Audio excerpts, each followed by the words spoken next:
Assalamualaikum warahmatullahi wabarakatuh. Para pendengar yang berbahagia, pada sesi berikutnya marilah kita bersama-sama memusatkan perhatian kita sebagai salah satu perwujudan syukur kita kepada Allah atas nikmat yang Allah berikan kepada kita, sehingga kita bisa fokus ya melakukan sesuatu, yakni mempelajari petunjuk Allah supaya kita bisa lebih merdeka, dalam arti lebih bebas. Dengan kebebasan yang meningkat inilah kita akan bisa lebih senang atau lebih bahagia ini. Nah, tema yang perlu saya sampaikan kali ini adalah program Allah dan pengoperasionalisasiannya.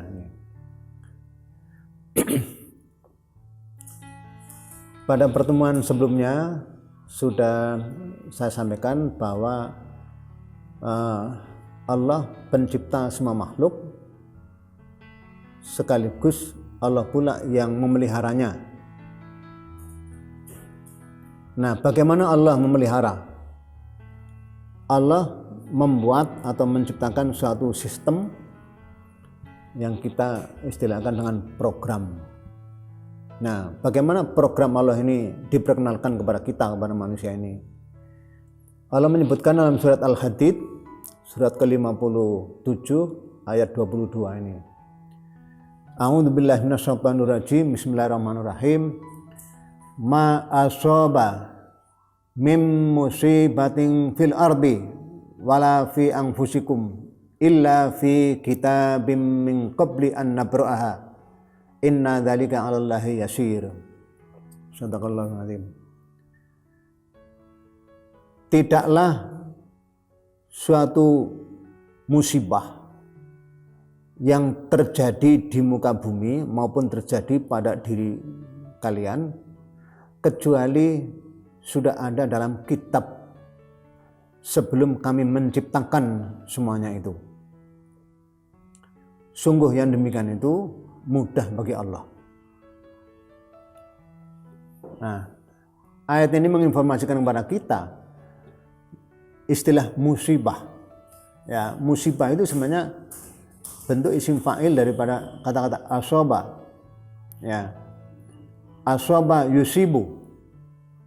Artinya mengenai, sesuatu yang mengenai. Nah, sesuatu yang mengenai ini bisa baik, bisa juga buruk. Ya, kalau orang menerima hadiah, ya berarti hadiah itu sebagai sesuatu yang baik yang mengenai dirinya ini. Itu juga namanya musibah ini. Kalau orang mengalami sakit misalnya ya, karena terjatuh misalnya nih ya, sakit sendiri juga namanya musibah ini. Jadi sebenarnya sebutan musibah itu bisa positif bisa negatif ini. Oleh karena itu di surat An-Nisa ya ayat 79 dikatakan ya, apapun musibah baik apapun yang menimpamu itu dari Allah, sementara musibah yang menimpamu yang tidak baik atau yang jelek, yang buruk itu dari dirimu sendiri. Ma asabaka min hasanatin faminallah. Apapun yang menimpamu yang baik itu dari Allah. Sementara wa ma asabaka min sayyatin, apapun yang menimpamu yang buruk ya, famin nafsik, itu dari dirimu sendiri. Wa arsalnaka linnasi rasula wa kafa billahi syahida. Dan aku utus engkau Muhammad buat manusia, dan cukuplah Allah sebagai saksi. Di sini kita diberitahu bahwa asoba itu bisa punya pelaku, bisa punya fa'il, hasanah, bisa juga sayyi'ah. Untuk menyatakan bahwa musibah memang bisa positif, bisa negatif ini. Oleh karena itu surat Al-Hadid 22 memberikan informasi kepada kita bahwa segala sesuatu yang terjadi, baik ataupun buruk, terjadi di dunia, pada bumi ini atau pada diri kita manusia ini, itu sebenarnya sudah ada terprogram dalam kitab Allah ini. Nah, informasi ini sangat penting untuk kita sadari, ya, bahwa Allah mencipta makhluk lalu mengaturnya, memelihara dan mengaturnya ini dengan menggunakan aturan-aturan yang sifatnya eksak, ya, eksak. Karena Allah itu tahu persis, ya. Sementara manusia dengan keahliannya di bidang matematika, fisika, kimia itu tidak bisa mencapai kata-kata eksak. Jadi selalu ada rentang yang menunjukkan kemungkinan, ya, kemungkinan untuk tidak pasti. Nah, oleh karena itu sebagian ulama, ya, menyebutkan bahwa sunatullah itu lebih strict, lebih eksak daripada ilmu eksakta ini, ilmu fisika, kimia, biologi, dan matematika ini. Nah, hanya saja kalau orang belum mengetahuinya, ya orang menganggap ilmu tentang wahyu, tentang Al-Quran itu ya bukan ilmu eksak, itu ilmu agama, ilmu sosial ini. Ya itu karena ya pengetahuannya yang memang belum bisa membandingkan, ya, belum pernah membandingkan antara kekuatan ilmu-ilmu wahyu dengan ilmu-ilmu yang diproduk oleh manusia ini. Nah, oleh karena itu kitab yang boleh dikatakan saya sebut sebagai sebuah program yang di dalam kitab itu tercakup semua aturan yang terkait dengan makhluk, ya, baik hubungan antara makhluk itu sendiri, antar makhluk itu sendiri, ataupun hubungan antara makhluk dengan Allah, itu semuanya diatur dalam kitab itu. Nah, sehingga kalau saya istilahkan dengan perkembangan ilmu sekarang ini, kitab di sini itu adalah program Allah. Nah, sekarang kalau kita lihat yang namanya hard disk, ya, hard disk ini sebagai wadah, ya, sebagai wadah yang bisa menyimpan program. Kalau kita isi hard disk itu dengan sebuah program, tentu program itu akan bisa dioperasikan sesuai dengan program yang ada. Tidak mungkin akan bisa mengoperasikan sesuatu yang tidak diprogramkan di situ. Nah, saya berikan contoh, ya. Kalau kita sekarang punya handphone, ya, lalu ada program mobile banking. Nah, biasanya orang yang punya tabungan banyak di bank, ya, apalagi urusannya banyak, itu menggunakan aplikasi mobile banking ini. Nah, di situ sudah ada aturannya, ya, ada programnya ini. Kalau itu sudah diinstal, ya, di dalam HP-nya, nanti dia akan bisa mengoperasikan sesuai dengan petunjuk yang telah dibuat, ya.